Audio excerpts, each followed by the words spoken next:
রাসূলুল্লাহ সাল্লাল্লাহু আলাইহি ওয়াসাল্লামের সুন্নাহর অনুসরণ।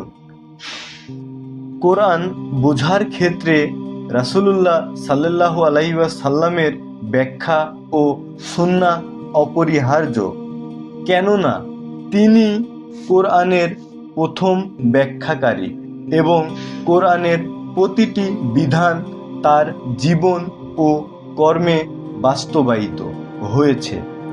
রাসূলুল্লাহ সাল্লাল্লাহু আলাইহি ওয়াসাল্লামের হাদিস ও সুন্নাহ কোরআন বোঝার একটি মৌলিক চাবিকাঠি। হাদিস ও সুন্নাহ মূলত কোরআনেরই ব্যাখ্যা। কোরআন অনেক ক্ষেত্রে সারসংক্ষেপ আকারে দিক নির্দেশনা দিয়েছে, আর সেই দিক নির্দেশনাগুলোর বিশদ ব্যাখ্যা হাদিস ও সুন্নাহর মাধ্যমে পাওয়া যায়।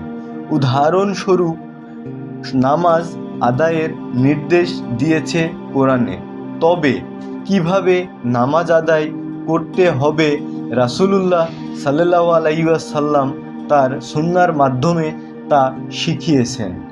একইভাবে রমাদানের রোজা, জাকাত, হজ সহ ইসলামের অন্যান্য বিধানের বিশদ ব্যাখ্যা পাওয়া যায় সুন্নাহতে।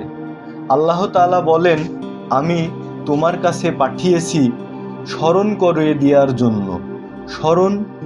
দেওয়ার জন্য এই পয়গাম, যাতে মানব জাতির উদ্দেশ্য যা নাজিল করা হয়েছে সেগুলো তুমি তাদের সামনে স্পষ্ট করে দিতে পারো। এই আয়াত থেকে স্পষ্ট হয় রাসূলুল্লাহ সাল্লাল্লাহু আলাইহি ওয়াসাল্লামের দায়িত্ব শুধু কোরআন প্রচার করা নয়, বরং এর সঠিক ব্যাখ্যা ও বাস্তবায়নও তার দায়িত্বের অন্তর্ভুক্ত।